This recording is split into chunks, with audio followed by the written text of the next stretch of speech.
जय सिया राम, जय श्री कृष्ण। सर्वप्रथम आप समस्त वैष्णव भक्तजनों को भगवान श्री कृष्ण के प्रागट्य महामहोत्सव जन्माष्टमी की बहुत बहुत शुभकामनाएं। श्री ठाकुर जी भक्ति ज्ञान वैराग्य के सहित आप सभी भक्तजनों के हृदय में निवास करें। आपका जीवन मंगल महोत्सवों से भरा रहे और उत्तरोत्तर आपकी भक्ति में वृद्धि होती रहे, ऐसी श्री ठाकुर जी से अभ्यर्थना।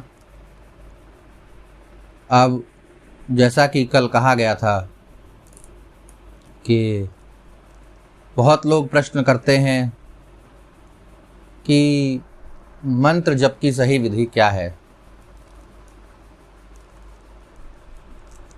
वैष्णव परंपरा में, विशेष रूप से जिस परंपरा में हम दीक्षित हैं, और ये रामानंदीय वैष्णव परंपरा एक बहुत बड़ा वर्ग है रामानंदीय वैष्णवों का। भारत में ही नहीं अपितु समस्त संसार में। तो बहुत लोगों के मन में ये रहता है कि हम कैसे मंत्र जप करें, उसकी सटीक विधि क्या है, कैसे जपना चाहिए। क्योंकि दीक्षा के समय तो पूछ नहीं पाए, गुरुजी के पास उतना समय नहीं था कि चर्चा कर पाते, केवल मंत्र भर लिए और मन में एक संकोच रहता है जप आदि को लेकर के। तो उसी का समाधान लेकर के आज पुनः आप सभी के समक्ष उपस्थित हैं कि मंत्र जप कैसे करना चाहिए, क्या विधि है। कोई बहुत लंबा चौड़ा 4-6 घंटे का विधान नहीं है। जो गृहस्थ हैं उनके लिए कम से कम 6 माला नित्य जप का नियम है वैष्णवों में। ये नियम जो है ये हम रामानंदीय वैष्णवों में 6 माला का है, और जो अन्य संप्रदाय हैं उनके लिए और हमारे लिए भी नियम ये है कि जितने अक्षर मंत्र में होते हैं उतनी माला कम से कम जपना चाहिए। जैसे हम लोग रामानंदी वैष्णव हैं तो हम लोगों में युगल मंत्र की जो परंपरा है उसमें 6 अक्षर हैं युगल मंत्र में।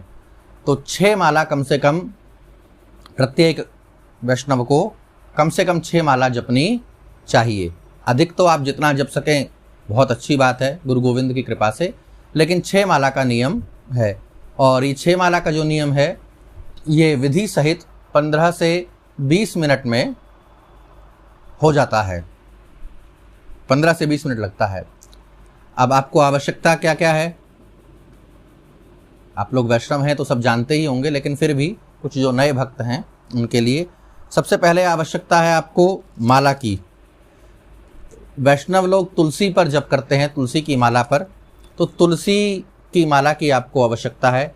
108 दाने की माला तुलसी की होनी चाहिए, कम से कम 108 दाने की मनके की।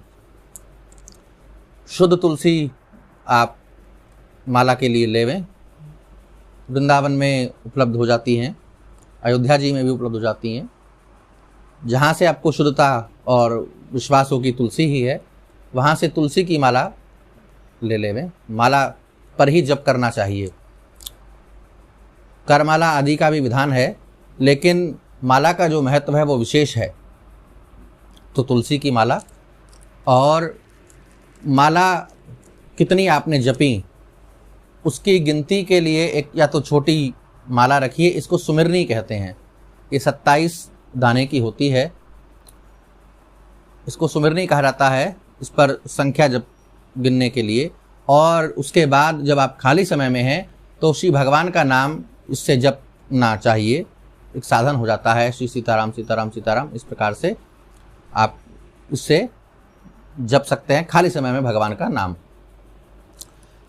माला का जो प्रयोग है वो गोमुखी के भीतर ही करना चाहिए। माला को गोमुखी के अंदर रख कर के जपना, तब जप करना चाहिए।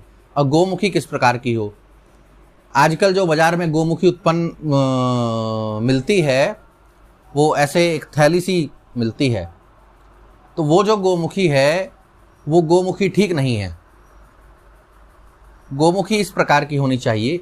ये जो आप देख रहे हैं ये ऐसे इस प्रकार की गोमुखी होनी चाहिए। इसके अंदर माला रखने के लिए यहाँ से इसमें हाथ डाला जाता है और ये एक उंगली ये बाहर रखी जाती है। ये उंगली का स्पर्श जप करते समय माला में नहीं होना चाहिए।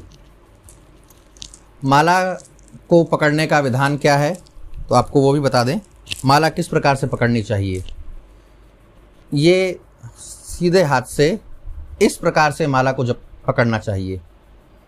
ये जो आपकी ये उंगली है रिंग फिंगर के ऊपर माला रहनी चाहिए और अंगूठे की सहायता से और ये जो मध्यमा उंगली है इसकी सहायता से माला को घुमाया जाता है इस प्रकार से। शुरू में थोड़ा कठिन लग सकता है लेकिन अभ्यास हो जाने के पश्चात फिर सहज हो जाता है। और जप करके जपते ये जो माला में आप पहुँचेंगे अंतिम मोती पर, ये जो मोती है आखिर पहुँचेंगे तो ये जो सबसे बड़ा दाना होता है माला में इसको कहा जाता है सुमेरु। इसका उल्लंघन नहीं करना, मतलब इसको टाप करके नहीं जाना। जब आप यहाँ पहुँच गए तो इस सुमेरु को पकड़ना है और माला को ऐसे उसी उंगली से घुमा देना है। तो जो अंतिम था वो पहला हो जाएगा। जो जहाँ से आप जब करते हुए जिस लास्ट बीड तक पहुँचे, लास्ट मोती तक दाने तक पहुँचे, वो पहला हो जाएगा। फिर से बताएं, जैसे माला है आपकी ये इस उंगली पर, ये इसको आप पहुँचे सुमेरु पर जपते तो ये ऐसे उंगली लगा करके ऐसे इसको घुमा देना है। तो जो लास्ट था वो फर्स्ट हो जाएगा, अंतिम था वो पहला हो जाएगा। ये माला को पकड़ने की और जपने का तरीका है सही। अब हम लोग देखते हैं कि किस प्रकार से जो विधि है वो है माला मंत्र आदि जपने की, वो विधि क्या है। तो उसके लिए आपको क्या क्या चाहिए। उसके लिए सबसे पहले आपको चाहिए पात्र। पंचपात्र आपके पास हो अथवा तो कोई तांबे का या पीतल का गिलास भी इस प्रकार का आप ले सकते हैं। इसके साथ में आचमनी लेनी है, आचमनी आपके पास होनी चाहिए, ठीक। और एक अर्घा होना चाहिए। ये जो है इसको अर्घा कहा जाता है। ये जो जहाँ पात्र मिलते हैं पूजा के दुकानों पर, बर्तन उस पर मिल जाते हैं, ये होना चाहिए। और एक पात्र आपके पास होना चाहिए जल गिराने के लिए, ऐसी कोई पीतल की थाली होनी चाहिए। आचमन आदि के बाद हाथ धोने के लिए या विनियोग का अर्घ का जल डालने के लिए पात्र हमेशा जल गिराने के 2 रखने चाहिए और 2 ही पंचपात्र रखने चाहिए। एक आचमन आदि करने के लिए, एक जो है अर्घ और विनियोग का जल छोड़ने के लिए। तांबे के पात्र में कभी भी झूठा हाथ नहीं धोना चाहिए। आचमन के बाद हाथ झूठा हो जाता है तो या तो पीतल का रखें या कोई दूसरा पात्र रख लें, लेकिन अच्छा ये होगा कि पीतल का प्रयोग करें। स्टील के पात्रों का प्रयोग नहीं करना चाहिए संध्या में, पूजन में और जप आदि में प्रकरण में। इसके साथ ही यदि आपके पास उपलब्ध हो सके तो कुशा की पवित्री धारण करनी चाहिए। यदि आपके हाथ में सोने की अंगूठी है तो फिर आपको पवित्री की कोई विशेष आवश्यकता नहीं है स्वर्ण धारण करने के बाद, लेकिन पवित्री और इसके साथ में ये एक है पवित्रक, ये जल आदि छिड़कने के लिए। कुशा बहुत महत्वपूर्ण है। कुशा के बिना कोई भी, कुशा धारण किए बिना, कुशा के स्पर्श के बिना कोई संध्या बंदन आदि जप विधि पूरी नहीं होती। और दूसरा है ये पवित्रक, इसको जप करते समय हाथ में रखा जाता है, बाएं हाथ में, दाहिने हाथ से जप किया जाता है। तो अब आरंभ करते हैं। सबसे पहले आपको स्नान आदि से पवित्र होकर के और भूमि पर आसन लगा करके बैठना है। सुखासन में बैठें, आलती पालती मार करके आसन में बैठें। उसके बाद ये जो पवित्रक है, अगर आपके पास पवित्रक ना हो तो ये जो अर्घा है, इसमें अर्घे में थोड़ा जल लेना है और बाएं हाथ में रखना है और सीधे हाथ की ये 3 उंगलियों का प्रयोग करना है, एक अंगूठा और ये 2 उंगलियां, मध्यमा और ये रिंग फिंगर और अंगूठा। इनसे सबसे पहले अपने ऊपर जल छिड़कना है मंत्र बोलते हुए। अगर आप मंत्र नहीं जानते हैं तो जैसा कल हमने निवेदन किया था, भगवान का जो नाम है विजय मंत्र, उसका प्रयोग करें। अगर मंत्र जानते हैं तो मंत्र बोलें। ओम अपवित्रः पवित्रो वा सर्वावस्थां गतोऽपि वा यः स्मरेत पुंडरीकाक्षं सह बाह्यभ्यन्तरश्रीः पुंडरीकाक्षं पुनातुः पुंडरीकाक्षं पुनातु पुंडरीकाक्षं पुनातुः। अथवा श्री राम जय जय राम, इस मंत्र को बोलते हुए भी अपने ऊपर जल छिड़कें। इसका अर्थ है मंत्र का कि जिनका स्मरण करने से भीतर और बाह्य दोनों प्रकार की शुद्धि हो जाती है, ऐसे भगवान का हम स्मरण कर रहे हैं। इसके बाद फिर अर्घा में जल लेकर, इसके बाद फिर आपको कूर्म मुद्रा बनानी है। कूर्म मुद्रा, ये जो मुद्रा है इसको कूर्म मुद्रा कहा जाता है। ये इस प्रकार से आप बाएं हाथ को बंद करेंगे, 3 उंगलियां अंदर की तरफ, कनिष्ठिका के ऊपर कनिष्ठिका और अंगूठे के ऊपर तर्जनी और ये सीधे हाथ का अंगूठा पीछे की ओर। ये कूर्म मुद्रा है। ये कूर्म मुद्रा बनाएंगे और पृथ्वी पर जहां आप आसन लगा करके बैठे हैं उसको प्रणाम करेंगे, भगवान शेष को प्रणाम करेंगे और भगवान कूर्म को प्रणाम करेंगे। ओम पृथिव्यै नमः, ओम शेषाय नमः, ओम कूर्माय नमः। इसके पश्चात आपको आचमन करना है। आचमन 3 बार पवित्र आचमनी में जल लेकर के और सीधे हाथ में जल डालिए। ओम राम रामाय नमः, ओम राम राम भद्राय नमः, ओम राम रामचंद्राय नमः। और फिर हाथ को धो लेना है मूल से, जहाँ से हाथ स्पर्श हुआ था मुंह से, वहाँ से ओम श्री सीतारामचंद्राभ्याम नमः भगवान का नाम लेकर के ओम श्री सीतारामचंद्राभ्याम नमः हाथ धो लेना है। इसके बाद फिर तिलक लगाइए। बिना आचमन किए कभी भी तिलक नहीं लगाना चाहिए। आचमन करने के पश्चात और भूमि पर आसन लगा करके बैठ करके ही तिलक लगाना चाहिए। बहुत लोग खड़े खड़े तिलक लगाते हैं आचमन आदि किए बिना, वो ठीक नहीं है। इससे दोष उत्पन्न होता है, शास्त्रों में कहा गया है ये दोष बनता है, इससे अपराध बनता है। तो आसन पर बैठ करके और आचमन करके फिर आप तिलक लगाएं। तिलक लगाने के बाद जो लोग शिखा रखते हैं वो शिखा बांधें। जिनकी शिखा है, शिखा सबको रखनी चाहिए, वो शिखा बंधन करें। और यदि शिखा नहीं है अभी आपकी, तो ये अंगूठा जो है इसको शिखा के स्थान पर स्पर्श करें और मंत्र बोलें। ओम ब्रह्म नाम सहस्रेण शिव नाम शतेन च विष्णु नाम सहस्रस्तु शिखाबंधम करोम्यहम। शिखाबंधन करें। अगर ये मंत्र नहीं आप जानते हैं तो श्री राम जय जय राम, श्री राम जय जय राम, ये कह करके शिखा बांध लें और फिर हाथ धो लीजिए। श्री सीतारामचंद्राभ्याम नमः।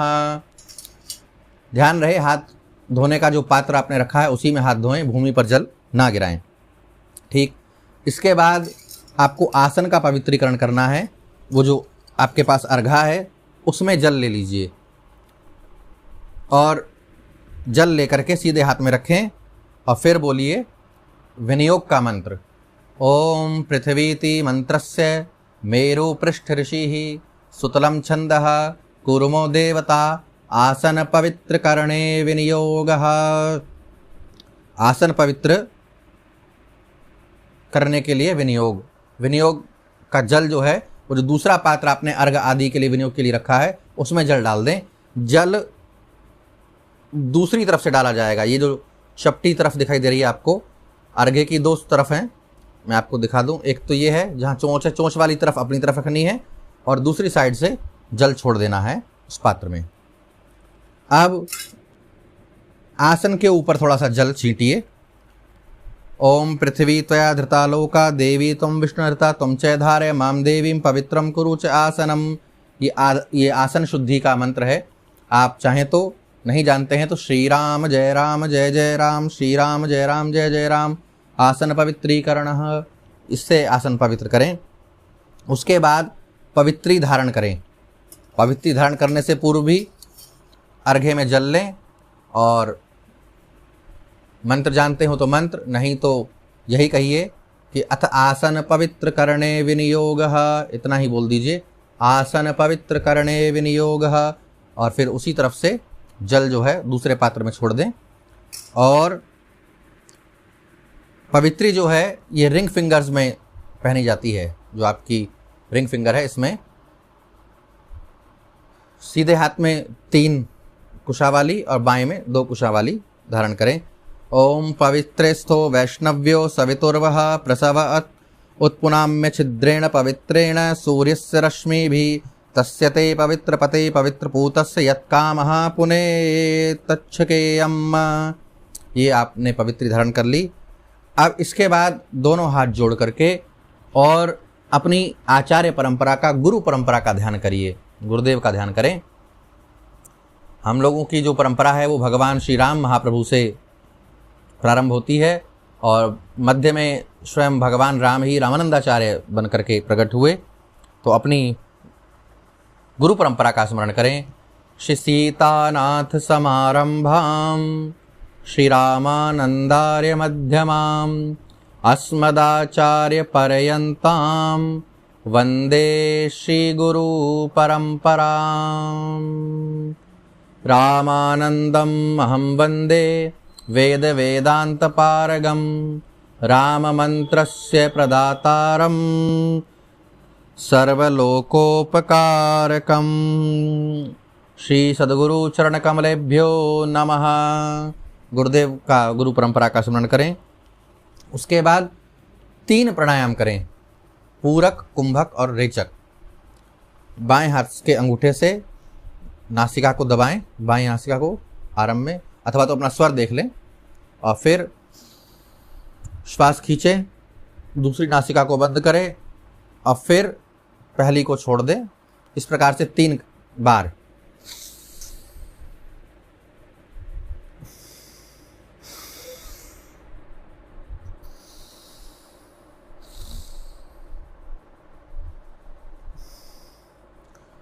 श्वास खींचते हुए भी भगवान का स्मरण करना है। श्री राम जय जय राम आप बोलते रहें, विजय मंत्र। फिर श्वास रोक लेंगे जब दोनों को बंद करके, तब भी कुछ समय आपको रुकना चाहिए, दोनों नासिकाओं को बंद करके। जितना समय रुक सके उतना समय रुक करके फिर दूसरी छिद्र से ये भावना करते हुए कि हमारे शरीर से समस्त पाप दोष है जो वो निकल करके भगवान के नाम के कारण से जा रहे हैं, भगवान के नाम के प्रभाव से। फिर हाथ धो लें और फिर से एक बार जल लेकर के अर्घा में जल ले लें और सीधे हाथ में रख करके ऊपर दूसरे हाथ से बंद करें और कहें ओम नमो भगवते रघुनंदनाय रक्षोघ्नाय विशदाय मधुर प्रसन्नवदनाय अमित तेजसे बलाय रामाय विष्णवे नमः। ओम क्लीं तेजसे राम तारक ब्रह्म स्वाहा। ये अभिमंत्रित कर लिया जल आपने। अब इसको 8 बार अपने शरीर पर छिड़कें। श्री राम जय राम, श्री राम जय राम, श्री राम जय जय राम, इस प्रकार से छिड़कें। उसके बाद फिर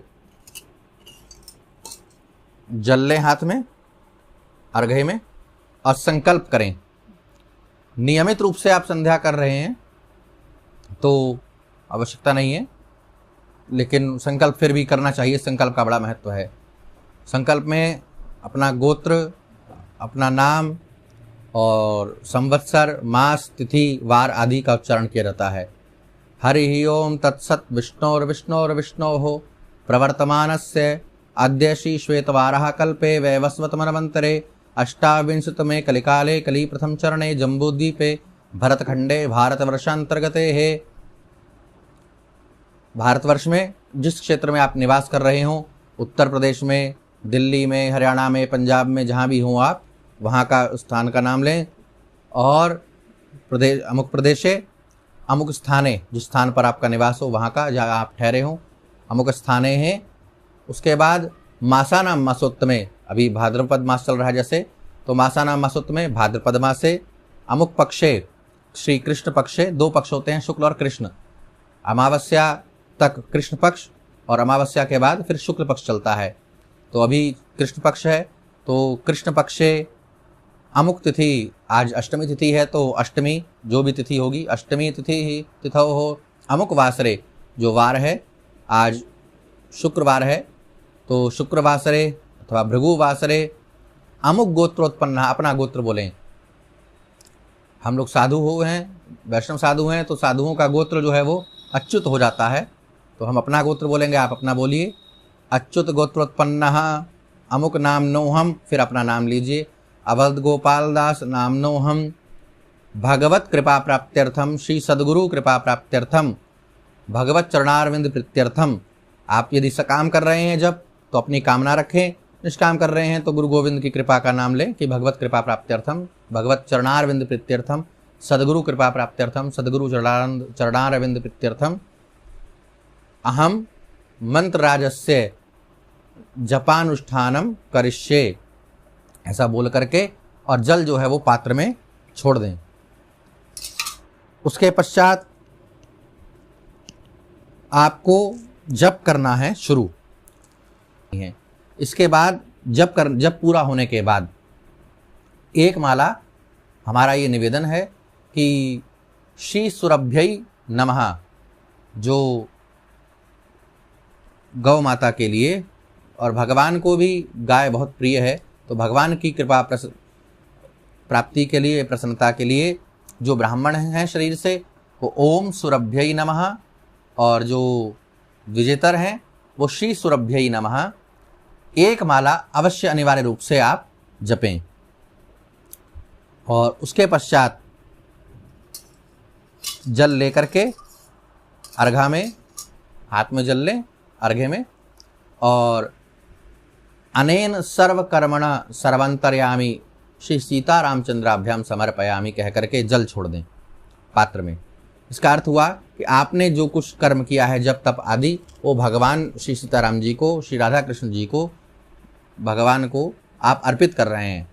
जो कुछ जब तप साधन करें उसको भगवान को अर्पित कर देना चाहिए, क्योंकि भगवान को अर्पित कर देने से वो अनंत गुना हो जाता है।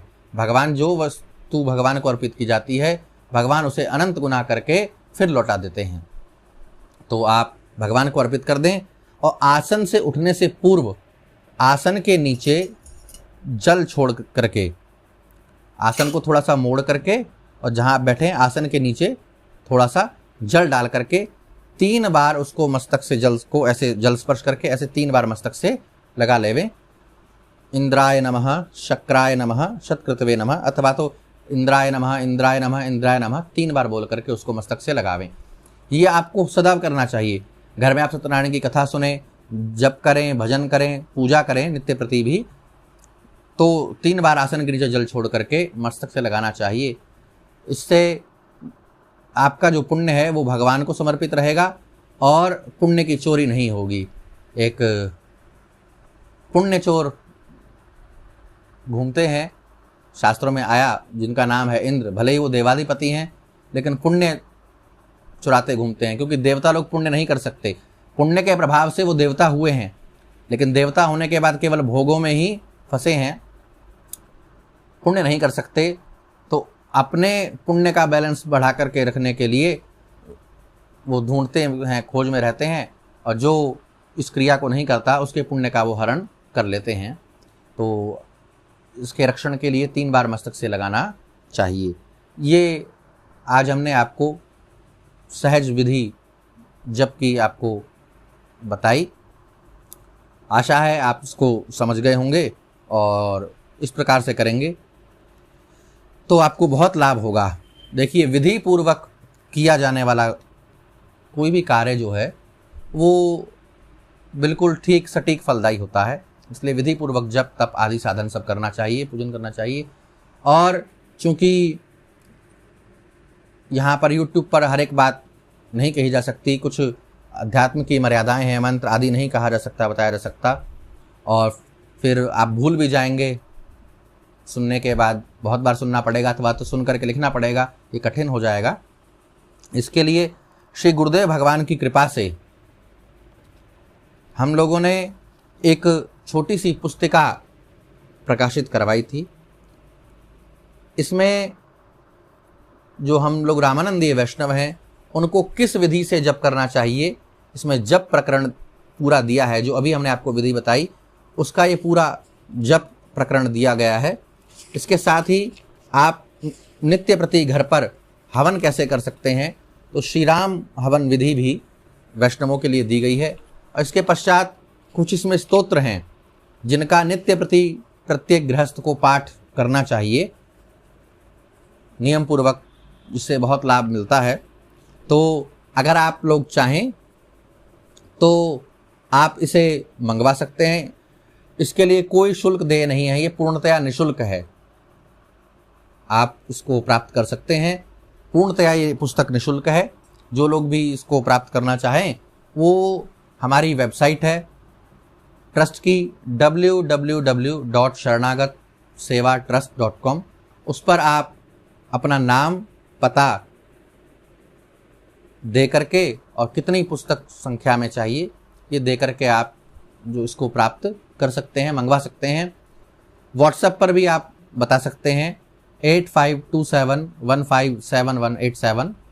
इस नंबर पर आप व्हाट्सएप करके पुस्तक प्राप्त कर सकते हैं। ये पूर्णतया निःशुल्क है और इससे आपको बहुत लाभ प्राप्त होगा। जप में बहुत सहायता होगी, नियम करने में बड़ी सहायता होगी। आज यहीं विराम, फिर आप लोगों के समक्ष उपस्थित हुआ जाएगा एक नया विषय लेकर के। जो कल हमने कहा था तो कुछ लोगों ने फ़ोन करके पूछा कि महाराज जी क्या शंख अनिवार्य है भगवान की सेवा में, शंख कौन सा प्रयोग करना चाहिए, 2 प्रकार के शंख होते हैं, घंटी का क्या विशेष कार्य है। तो कल आपने संक्षेप में कहा, तो उसको विस्तार से बताएं। तो कल पुनः 9:30 बजे शंख का प्रयोग, शंख का महत्व, घंटी का महत्व, इनका जो क्या प्रयोग है भगवान की सेवा में, कैसे किया जाना चाहिए, शंख किस प्रकार से रखना चाहिए, घंटी कैसे रखनी चाहिए और कैसे इनका प्रयोग करना चाहिए, ये सब बातें लेकर के आपके समक्ष उपस्थित होंगे कल 9:30 बजे। तब तक के लिए आप सभी को जय सिया राम, जय श्री कृष्ण। आशा है इससे आपको लाभ होगा, आपको अच्छा लगेगा और इसी प्रकार से जानकारी के लिए आप लोग साथ में बने रहें, औरों तक भी जानकारी पहुंचावें। चैनल को सब्सक्राइब करें, शेयर करें, लाइक करें, कमेंट करें। आप सभी को फिर से अंत में एक बार अनंत कोटि ब्रह्मांड नायक, प्रेमावतार, लीला रसावतार भगवान श्री कृष्ण के प्रागट्य उत्सव जन्माष्टमी महामहोत्सव की बहुत बहुत शुभकामनाएं। भगवान कृपा करें आपके हृदय में भक्ति, ज्ञान, वैराग्य उत्तरोत्तर वृद्धि को प्राप्त हों। इसी के साथ जय